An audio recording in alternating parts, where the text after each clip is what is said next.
प्रयोग श्री गोस्वामी तुलसीदास जी ने किया है।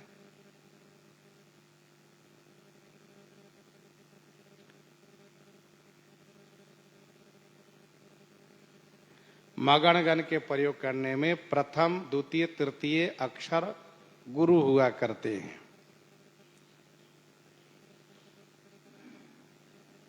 उत्तम गण देना चाहिए, सो उत्तम गण गोस्वामी जी ने दिया है। आपने सुना अनुबंध चतुष्टयम। मंगलाचरण क्यों? श्रीमद् रामचरितमानस जी भगवान श्री राम जी का स्वरूप है। इसके बाद आपने सुना कि गण का प्रयोग गोस्वामी जी ने क्यों किया है, मगण गण का प्रयोग। अब इसके बाद सुनिए, यह जो मंगलाचरण है जिस श्लोक में, वह श्लोक है अनुष्टुप छंद में। वर्णानाम अर्थ संघानाम रसानाम छंद सामपि मंगलानाम च कर्तारौ वंदे वाणी विनायकौ। यह अनुष्टुप छंद में मंगलाचरण है।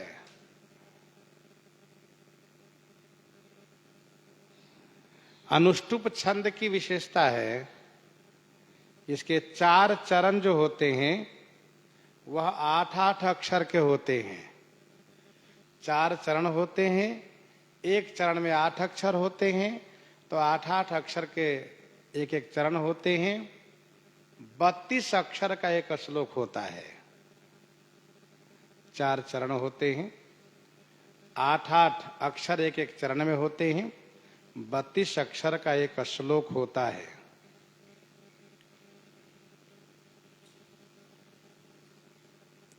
छंद बहुत प्रकार के हैं,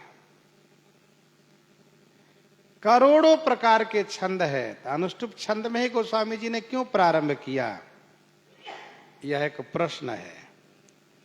अनुष्टुप छंद में ही क्यों प्रारंभ किया, तो इसका समाधान यह है कि अनुष्टुप छंद इस धरातल पर सर्वप्रथम प्रकट हुआ है और आदि कवि श्री वाल्मीकि जी के मुखारविंद से आदि काव्य श्री मद वाल्मीकि रामायण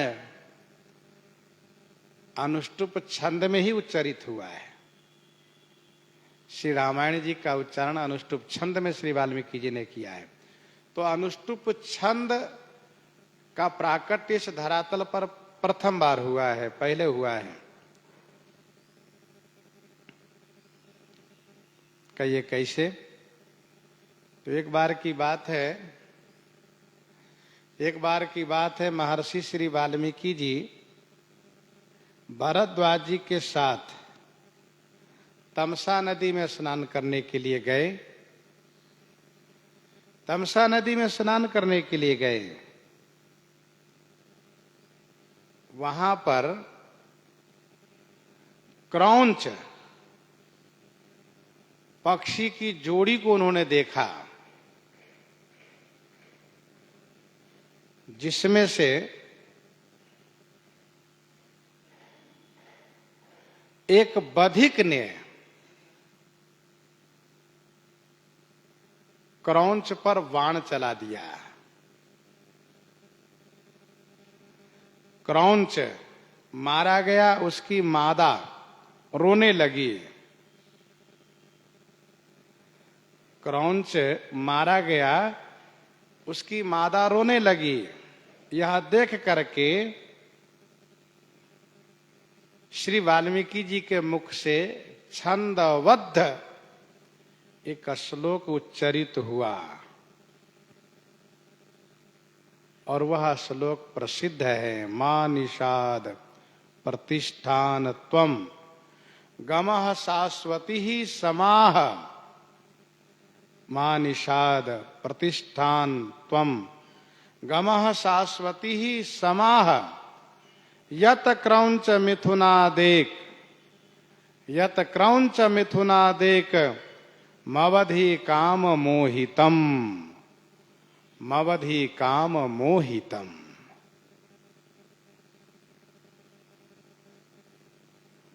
श्राप दिया श्री वाल्मीकि जी ने। तुमने इस क्रौंच को मारा है, तुम कभी सुखी नहीं रहोगे। लेकिन श्री वाल्मीकि जी मन ही मन गुनगुना रहे हैं कि यह तो एक लयबद्ध गाने वाला छंद उच्चारित हुआ है और बड़ा सुंदर उच्चारण लग रहा है और सुनने में बड़ा अच्छा लग रहा है। मां निषाद प्रतिष्ठान त्वम गमः शाश्वती समाह यत क्रौंच मिथुनादेक मवधि काम मोहितम। महर्षि ने श्री भरद्वाज जी से कहा, अपने शिष्य भरद्वाज जी से, भरद्वाज तुम ही गाकर देखो, कितना बढ़िया ये छंद है। यद्यपि इस श्लोक का अभिप्राय है श्राप से, श्राप मैंने दिया उसको, लेकिन ये बड़ा सुंदर उच्चारण हो रहा है। ऐसा कहते सुनते आश्रम पर आए तो श्री ब्रह्मा जी प्रकट हुए। ब्रह्मा जी को पूजन किया श्री महर्षि जी ने। उन्होंने आदेश किए कि महर्षि आप रामायण की रचना कीजिए, रामायण गायन कीजिए।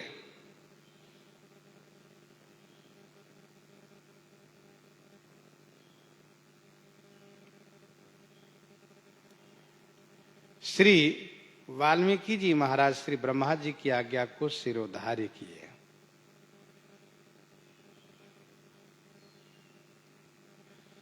तो श्री तुलसीदास जी महाराज अनुष्टुप छंद में मंगलाचरण करके मानव आदि काव्य को सम्मान दिए और दूसरा अपने आप को श्री वाल्मीकि जी के अवतार होने का भी संकेत किए। अपने आप को श्री वाल्मीकि जी का अवतार होने का भी संकेत किए, ऐसा मानना चाहिए।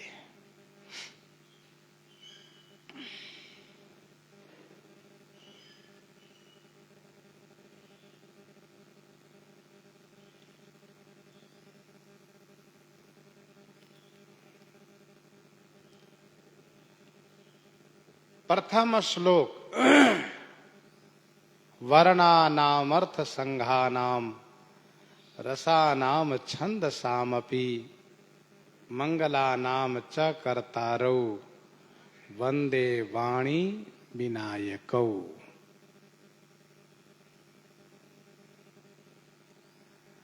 वर्ण को, अक्षर समूहों को, रसों को, छंदों को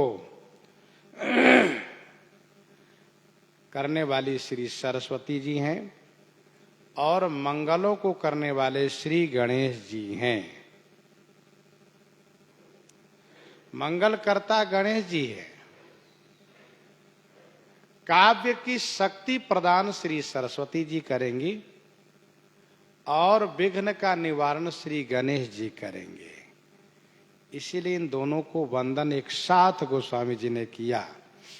विनय पत्रिका प्रथम पद में गोस्वामी जी ने लिखा, गाइए गणपति जग वंदन, शंकर सुवन भवानी नंदन, सिद्धि सदन गज वदन विनायक, कृपा सिंधु सुंदर सब नायक, मोदक प्रिय मुद मंगल दाता, विद्या वारिधि बुद्धि विधाता, मांगत तुलसीदास कर जोरे, बसई राम सिय मानस मोरे।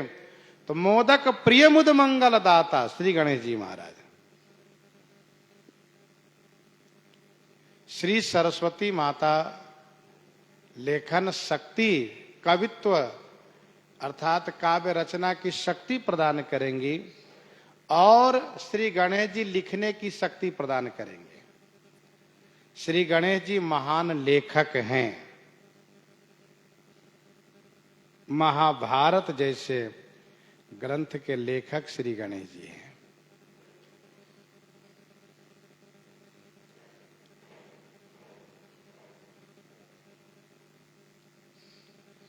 श्री सरस्वती जी सुंदर काव्य निर्माण के लिए प्रेरणा करेंगे,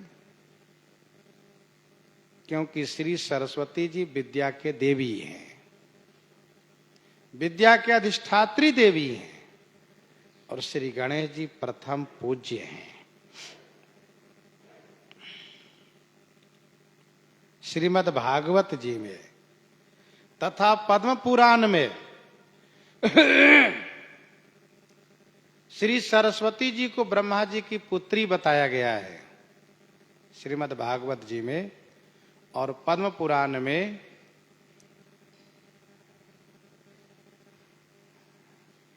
श्री सरस्वती जी को ब्रह्मा जी की पुत्री बताया गया है, ब्रह्मा जी की पुत्री है। तथा ब्रह्म वैवर्त पुराण, ब्रह्म वैवर्त पुराण ब्रह्म खंड में श्री सरस्वती जी का उत्पन्न परमात्मा के मुख से बताया गया है।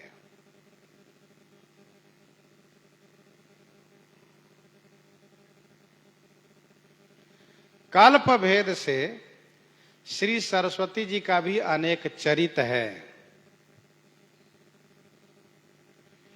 जब परमात्मा के मुख से इनकी उत्पत्ति है तो ब्रह्मा जी की पत्नी होने में कोई दोष नहीं है, क्योंकि ब्रह्मा जी की पत्नी भी श्री सरस्वती जी कही जाती है। एक बात और सुन लीजिए, ब्रह्म वैवर्त पुराण प्रकृति खंड में ऐसा वर्णन है कि एक बार श्री लक्ष्मी जी, गंगा जी, श्री सरस्वती जी तीनों भगवान की ही पत्नी थी, भगवान की पत्नी थी।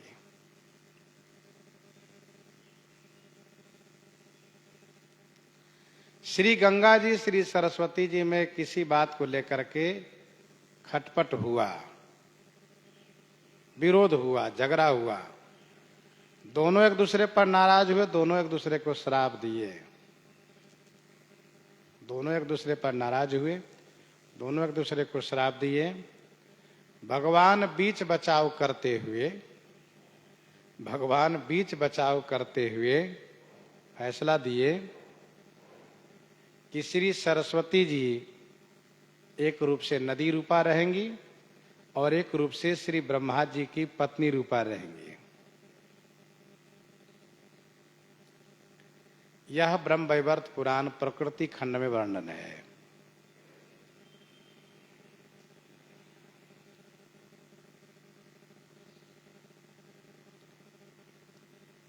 कल्प भेद हरिचरित्र सुहाए, वैसे कल्प भेद से श्री सरस्वती जी का चरित्र भी सुंदर है। तो आप ध्यान रखिएगा, श्री सरस्वती जी ब्रह्मा जी की पुत्री हैं, कल्प भेद से ये भी सत्य है, और ब्रह्मा जी की पत्नी है, कल्प भेद से ये भी सत्य है। पत्नी है, यह ब्रह्म वैवर्त पुराण प्रकृति खंड में वर्णन है, और ब्रह्म खंड में वर्णन है कि इनकी उत्पत्ति ब्रह्मा भगवान के मुख से हुई है, परमात्मा के मुख से। भगवान वागीश वाचस्पति भी कहे जाते हैं।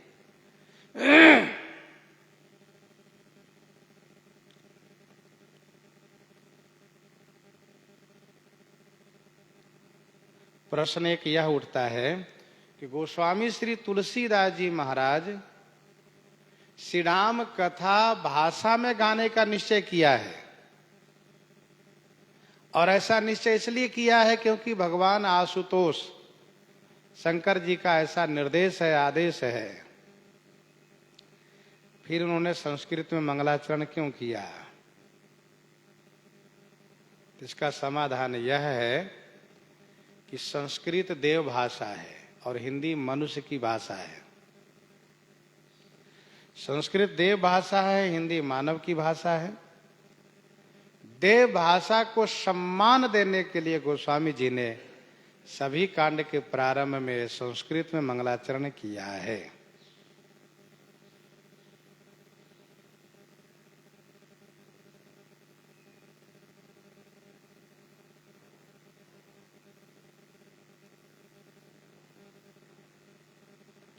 दूसरा भाव यह है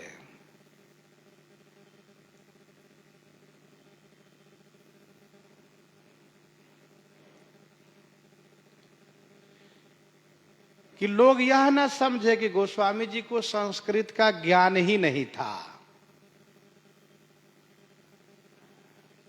क्योंकि संस्कृतज्ञ लोग कुछ ऐसा मानने लगते हैं कि मानस जी की कथा तो हिंदी में है, जो पढ़े लिखे नहीं उनके लिए है।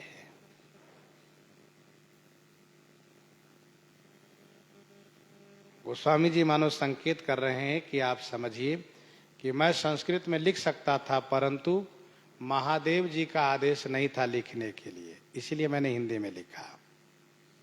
और इस बात को लेकर गोस्वामी जी को चिंता भी थी कि हिंदी भाषा में कहीं ऐसा न हो कि श्री राम कथा का अनादर न लोग कर दें,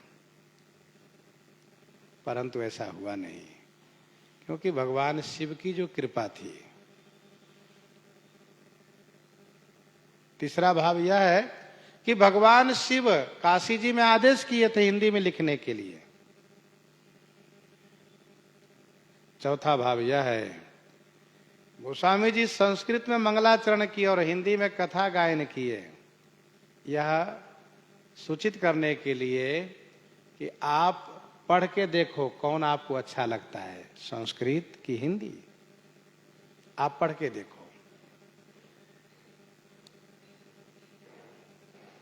दोहावली 351 में गोस्वामी जी ने लिखा, दोहावली 351 में, मणि भाजन मधुपारई पूरनामी निहारी का छाड़िए का संग्रहिए कहु विवेक विचारी। मणि के पात्र में, सोने के पात्र में मदिरा हो और मट्टी के पात्र में, परई में अमृत हो। अब आप निर्णय करो कि मदिरा चाहिए कि अमृत चाहिए। मणि भाजन मधु पारई पूरन अमी निहारी का छाड़िए का संग्रहिए कहु विवेक विचारी। जरा सोच के बोलिएगा। स्वामी जी ने कहा, जीवन बनाना है कि जीवन बिगाड़ना है, यह उदाहरण गोस्वामी जी ने दिया है। अच्छा, कलयुग में अल्प बुद्धि होने के नाते, पढ़ने लिखने विशेष रुचि न होने के कारण संस्कृत से लोग बहुत दूर भागते रहते हैं। तो मानस जी के माध्यम से बहुत कुछ ज्ञान प्राप्त लोगों को हुआ करता है।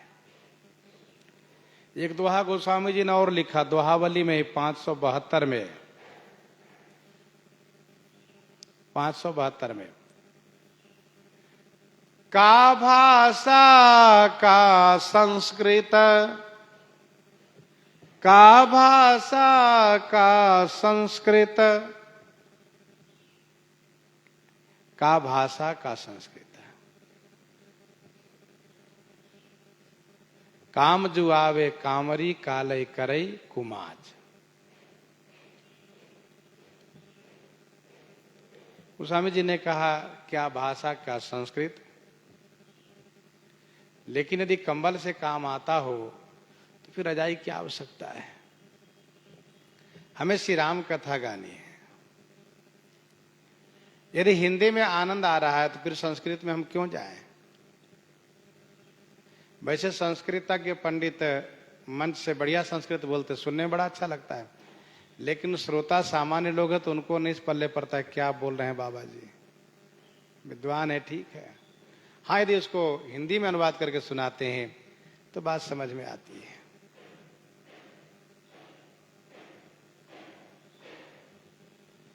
तो का भाषा का संस्कृत, प्रेम चाहिए साँच, काम जो आवे कामरी कालय करे कुमाच।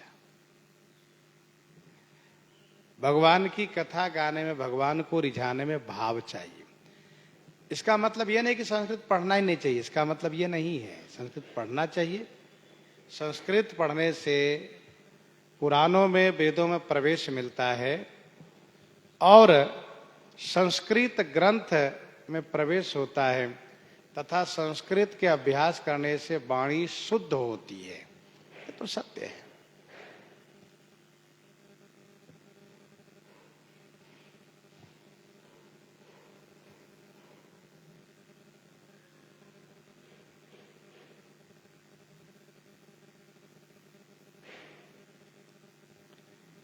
एक दिन गोस्वामी जी एक जगह बैठे हुए थे, तो किसी विद्वान ने आकर कहा, महाराज आप चाहे हिंदी भाषा की जितनी बड़ाई कर लीजिए, लेकिन मूल तो संस्कृत ही है।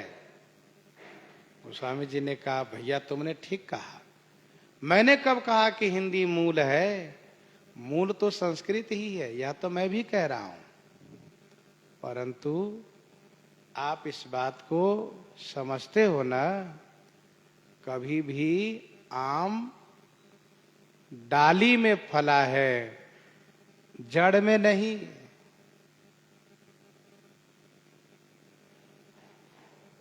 जड़ में नहीं। भाषा तो शाखा सही है, संस्कृत मूल। भाषा तो शाखा सही है, संस्कृत मूल। मूल धूल में रहत है, शाखा में फल फूल।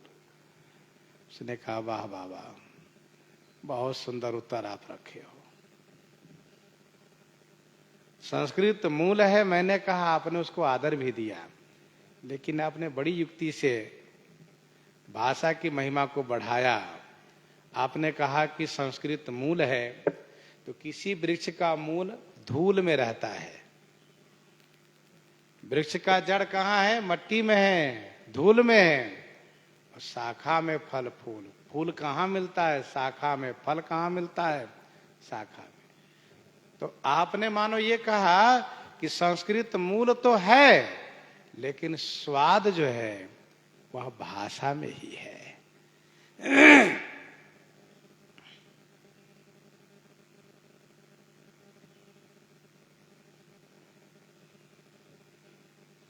भगवान को पाने के लिए दो मार्ग संतों ने निर्धारित किए हैं। भगवान को पाने के लिए संतों ने दो मार्ग निर्धारित किए हैं। एक है पिपीलिका मार्ग और दूसरा है विहंगम मार्ग। एक है पिपीलिका मार्ग, दूसरा है विहंगम मार्ग।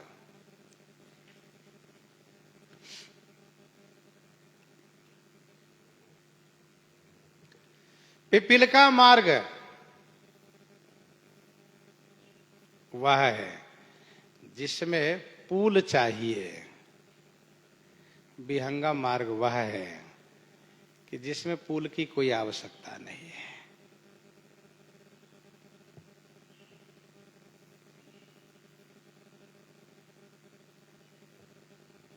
गोस्वामी श्री तुलसीदास जी ने अपने 12 ग्रंथों में 6 ग्रंथ को विहंगम मार्ग में रखा और 6 को पिपीलिका मार्ग में रखा। और जिन 6 को पिपीलिका मार्ग में रखा उसमें श्री रामचरितमानस जी भी है। पिपीलिका मार्ग वाला ग्रंथ वह है जिसमें मंगलाचरण किया गया है, देवी देवताओं को वंदन प्रणाम करके तब कथा गायन किया है। और विहंगम मार्ग वह है, विहंगम मार्ग वाला ग्रंथ वह है जिसमें कि श्री राम कथा का ही गायन किया है, कोई वंदन मंगलाचरण नहीं किया है।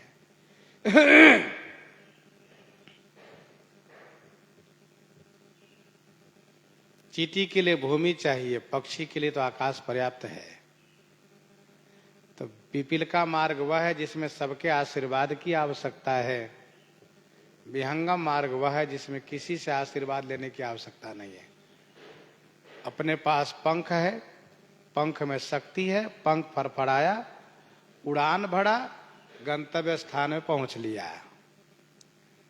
लेकिन जो पिपीलिका मार्ग वाले हैं वह तो चलेंगे, थोड़ा आराम भी करेंगे, फिर चलेंगे, फिर आराम करेंगे, आशीर्वाद लेंगे, धीरे धीरे पहुंचेंगे।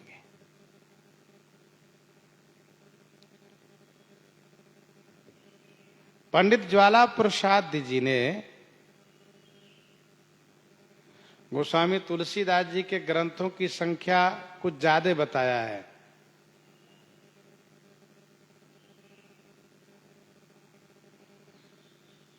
उन्होंने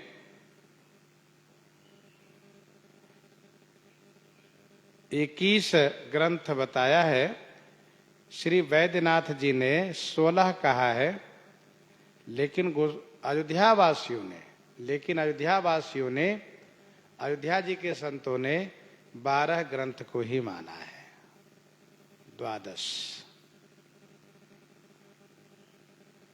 इसलिए हनुमान चालीसा, हनुमान बाहु, यह सब स्तोत्र में, ग्रंथ में नहीं है। हनुमान अष्टक है, बजरंग बाण है, ये सब स्तुति आदि में, ग्रंथ में नहीं गिना गया है इनको। हम आप ग्रंथावली के माध्यम से इस बात को पढ़ते हैं। श्री राम लला नहछू है, बरवे रामायण है, बैराग संदीपनी है, जानकी मंगल है, पार्वती मंगल है, रामज्ञा प्रश्नावली है, दोहावली है, कवितावली है, गीतावली है, श्री कृष्ण गीतावली है, विनय पत्रिका है, श्रीमद् रामचरित मानस जी है। ये 12 ग्रंथ है। ये 12 ग्रंथ है।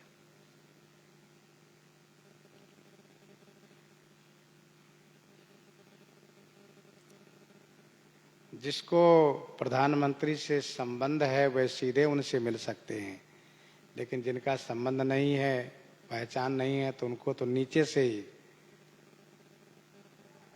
यहाँ के जो क्षेत्राधिकारी है उससे परमिशन लेकर के फिर आगे क्रमशः बढ़ करके वहां तक पहुंचा जा सकता है। तो पिपीलिका मार्ग यह शरणागति मार्ग है। विनम्रता पूर्वक सबसे आशीर्वाद लेते हुए चलना चाहिए।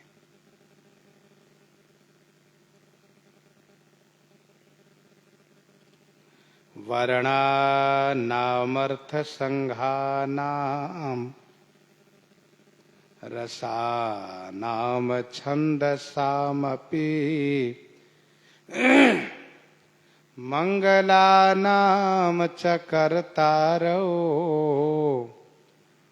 वंदे वाणी विनायको।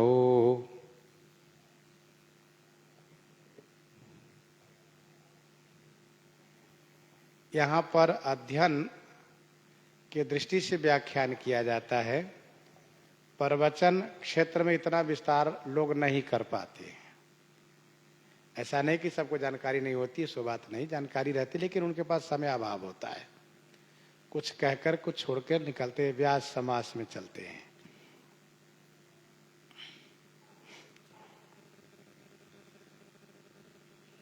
अन्वय कल हम लोगों ने समझा था, फिर आज समझ लीजिए। वर्णानाम छंदसाम अर्थ संघानाम रसानाम च मंगलानाम अपि कर्तारौ वाणी विनायकौ वंदे। वर्णानाम माने अक्षरों को, अर्थ संघानाम माने अर्थ समूहों को, रसा नाम माने रसों को, छंद साम माने छंदों को, अपि माने निश्चय ही, मंगला नाम माने मंगलों को, च माने और, करतारो माने करने वाले, वाणी विनायक, इन दोनों को मैं वंदन प्रणाम करता हूं। मैं प्रणाम करता हूं।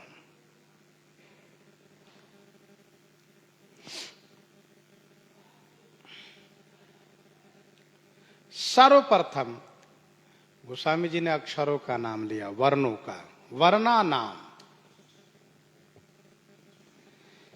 क्योंकि आखर अर्थ अलंकृत नाना, आखर अर्थ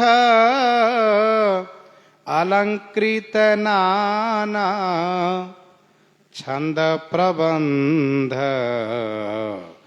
अनेक विधान, भाव भेद रस भेद अपारा, कवित दोष गुण विविध प्रकारा, कवित दोष गुण विविध प्रकारा।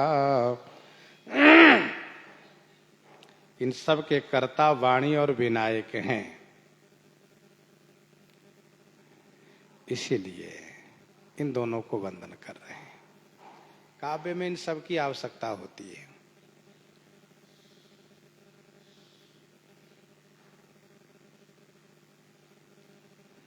वर्णा नाम से व्याकरण शास्त्र, अर्थ संज्ञा नाम से तर्क न्याय शास्त्र, रसा नाम से रसों के ग्रंथ काव्य आदि, छंद साम से पिंगल आदि ग्रंथ, इन सभी को गोस्वामी जी स्मरण कर रहे हैं, इन सभी को याद कर रहे हैं।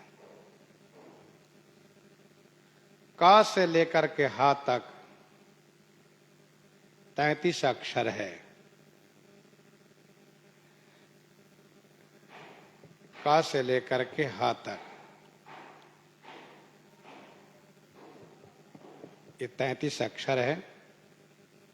इसको हल कहते हैं। 33 अक्षर हल है।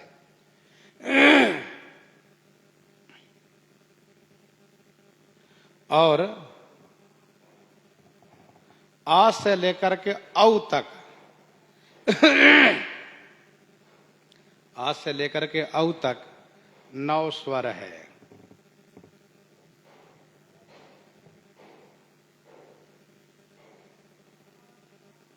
आ ई उ री ली ए ऐ ओ औ, ये 9 स्वर है। तो 33 9 42 अक्षर हुए।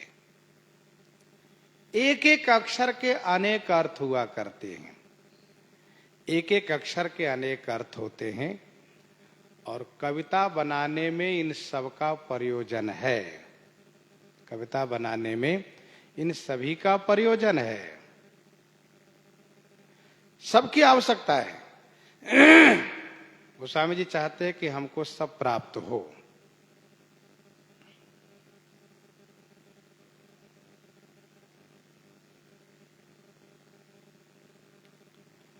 श्री सरस्वती जी का 2 स्वरूप है। श्री सरस्वती जी का 2 स्वरूप है। एक है मूर्तिमान और दूसरा है कविता रूपा प्रवाह स्वरूपा। कविता रूपा प्रवाह स्वरूपा ये दूसरा रूप है। यहां पर श्री सरस्वती जी का वंदन श्री गणेश जी के साथ कर रहे हैं, इसीलिए यहां पर मूर्ति का वंदन है। श्री सरस्वती जी के मूर्ति का वंदन है, स्वरूप का वंदन है, मूर्तिमान का। और आगे चल करके गंगा जी के साथ जब इनका वंदन करेंगे तो प्रवाह रूपा कविता स्वरूपा की वंदन करेंगे।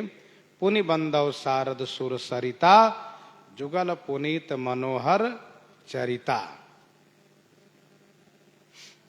जुगल पुनीत मनोहर चरिता।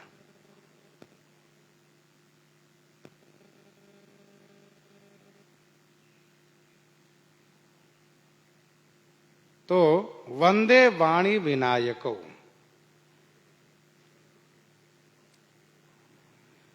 अब एक प्रश्न है, गोस्वामी जी का इष्ट है भगवान श्री सीताराम जी, तो श्री सीताराम जी के नामों से मंगलाचरण न करके वकार से क्यों कर रहे हैं?